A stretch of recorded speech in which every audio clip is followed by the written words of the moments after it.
Bonnet up, must be service time.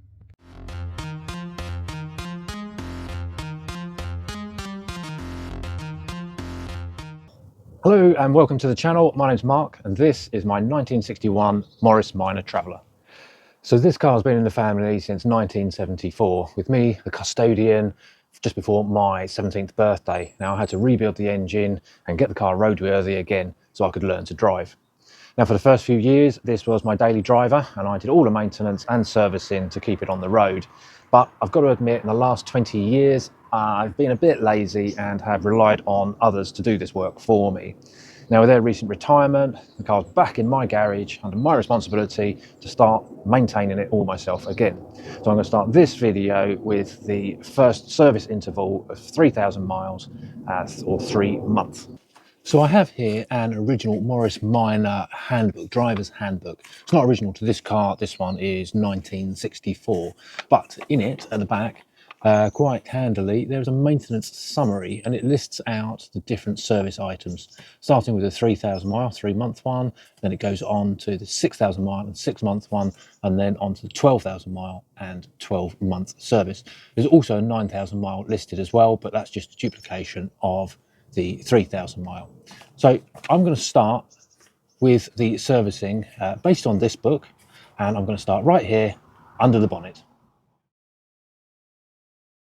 Every 3,000 miles or 3 months, depending which comes the soonest, we need to check the dashboard oil on the carburetor. So we've got this plunger that sits inside,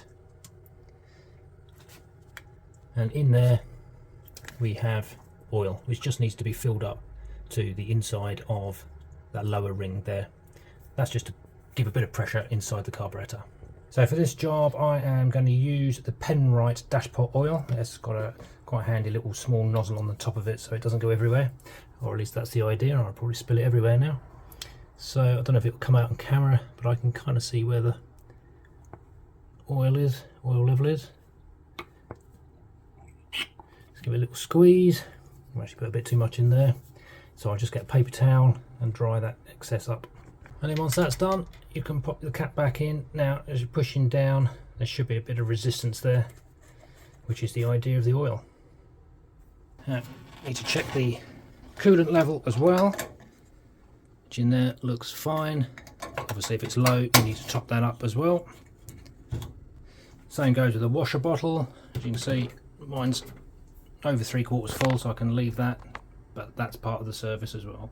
So the batteries back in the days used to have a couple of caps on the top. You could pop them off and have a look and see the level of the distilled water inside, whereas most modern batteries are completely sealed. So the only thing you really need to do is just make sure that the clamps are nice and tight, and occasionally take them off, give the connections a good clean up, and pop a little bit of grease on and redo the connectors up. So in the driver's side footwell with the carpet rolled back, you will see this is the brake master cylinder. Now unless yours has been upgraded like mine has, I've got a reservoir which I can top up within the engine compartment. This is where you would check your brake fluid. Now 7/16 socket will undo that, and then you just want to top up with your brake fluid just to the underside of the thread. To ensure free movement of the brake pedal, we're going to have to lubricate the shaft. By doing that, we're going to remove this plate here.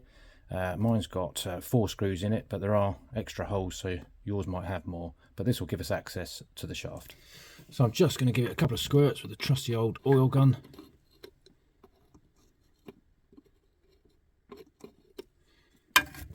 Pump the pedal a few times just to let the oil work its way in. So next up we're going to get underneath the car. So first of all we need to jack it up and we need to locate the jacking points, which can be found just below the front doors. While we've got the car in the air, I do want to get the road wheels off. So the first thing I need to do is, before we jack it, is take these hubcaps off. Now we've got the cap removal tool here as a replacement one, which sort of sits behind and then you twist it to pull it off, but they do tend to scratch the paint a bit. So I don't know if it makes that much of a difference, but I tend to wrap it in a bit of a rubber glove.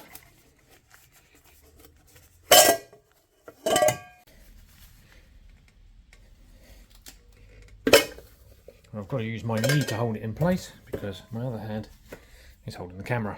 Then we can loosen off the wheel nuts, and let's do the same at the front. Using a 3/8 Whitworth socket to loosen those.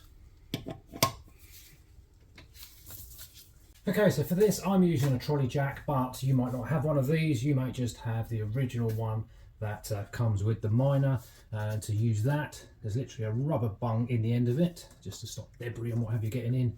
Just need to unplug that and then your jack goes in there. So with the axle stands, I normally put one underneath the sort of main member that runs sort of mid of the car to the front. At the rear, quite novelly, I use the axle stand under the axle. Now we can go ahead and remove those road wheels. Okay, so we are looking from the floor up to the underside of the gearbox that you can see is like every other Miner and leaks oil. But here we've got the clutch linkage. Now this here is the underside of the pedal, which connects around to this rod that has an adjustment thread on it. Now this connection here goes into and is fixed to the thrust bearing. So this is where we can make some adjustments. Now if you do need to make an adjustment, you need to unclip the spring, which is quite tight. There's first of all a locking nut which you need to loosen, and then there's another nut that you can make your adjustments with. Once you're happy that it is right, which I think the pedal movement was 35 to 38 millimeters, before you can sort of feel the resistance, then you can tighten the locking nut back up again and replace the spring. I'm happy enough with the amount of movement my pedal's got on it, so today I'm not going to be making any adjustments. Well, I've not made any adjustments. What I have done is I've just put the couple of squirts of oil on all of the joints just to make sure that they are well lubricated, and I shall move the pedal just to work that in. I couldn't oil it with the camera underneath because the oil would have just dripped all over the camera.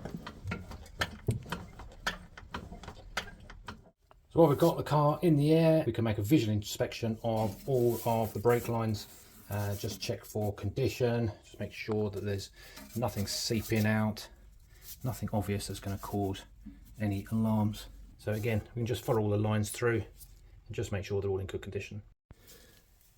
Now at this stage where the brake line comes in, it actually starts to go into our master cylinder, which is obviously within the structure of the car. And then as we come further back, this is where it comes out again. So again, we can just follow it along and just make sure that we're happy with it. When it comes to flexi hoses, we've got one on either side by the front wheel, and then at the back by the rear diff, we've got the sort of T-piece and connection, and then you've got a rubber hose that comes in to a connection at the end there as well. So the rubber hoses, if anything, are the ones that you kind of want to check for splits. So when it comes to checking the brakes, we've got the drums front and rear. Some of the drums will come with a hole in it, and you can line that hole up with the screw that can adjust them. Now on the front, traditionally you would have a cylinder front and one at the back, and on the rear you've just got the one. Okay, so that's actually taken 3 to get it absolutely solid. Try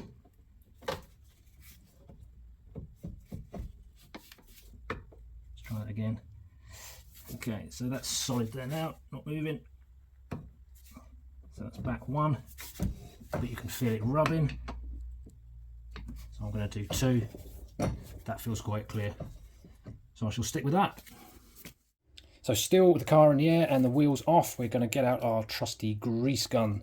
Now on the back we have got a handbrake cable. And as we go in here, there is on the back of this side here, there is a grease nipple there. Now some cars also have a grease nipple for the joint of the prop shaft, both front and rear. Mine doesn't have it, not quite sure why. I don't know whether it is lubricated from the diff, whether it's an age thing or whatever, but mine definitely has no grease nipples front or back. Now the greasing itself should be fairly straightforward. You've got the grease nipple, always give it a wipe, make sure it's clean. The grease gun itself is charged. And then he says, trying to do it awkwardly with the camera, should just clicking, so you should hear a click. And then I'd say no more than probably 1, 2 pumps, maybe 1 for luck, should be enough.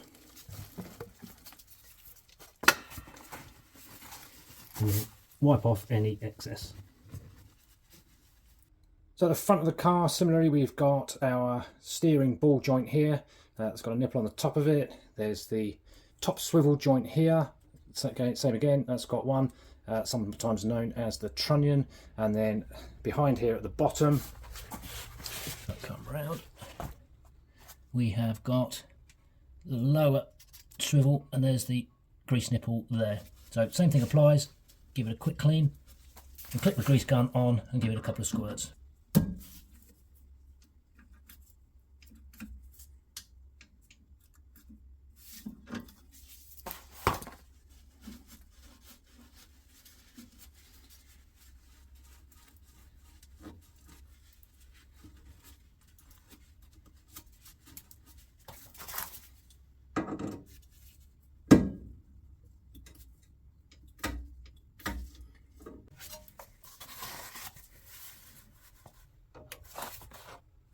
So here's a good example of when it doesn't always go to plan. I don't know if it came up on camera, but when I started pumping, all the grease was kind of coming around here, which means it wasn't getting into the joint. Now you can take these off and give them a clean, but it's probably better just to replace them. Most of the sort of specialists for Morris Minors will stock these, so I'll get a couple of those ordered. So I might have just salvaged this grease nipple. I've taken it off the car. I've given it a good clean and soak with some degreaser, and then rinsed all of that off. I did leave it for a fair few hours to soak actually. So there it is back in the grease gun. So if I give that a squeeze, yeah, look, grease is coming out there nicely. So last but not least are the tyres. First of all, we've got to check the tyre depth, the tread depth. So here in the UK, the minimum tread depth is 1.6 millimeters. So you can either use a tread depth gauge, something like this, 4.7, they're good. Or there is the 20p test, you can put a 20 pence coin in there, and I think the dots around the outside are roughly about the legal limit. Then we need to check the tyre pressures. Now the original cross plies, I think, was somewhere between 22 and 24 psi. And I think back sort of later Morris's with the period radial tyres, I think there was something like 24 to 26 on the front with 26 to 28 on the back, I think. But what I'm running here is 26 to 28 on the front, 30 to 32 on the back for the Traveller. But if you use that as a rough guide, just get the car and make a note of what you feel is comfortable. But as long as you're in that ballpark, you're probably about right. Now the manual also advises that the tyres wheels are interchanged periodically just to even out the wear. Now if like mine the rears and fronts are a different width, obviously you can't do that, and if you're running modern tyres as well, do be careful of the direction. Some tyres are directional, which means you can't swap them side to side.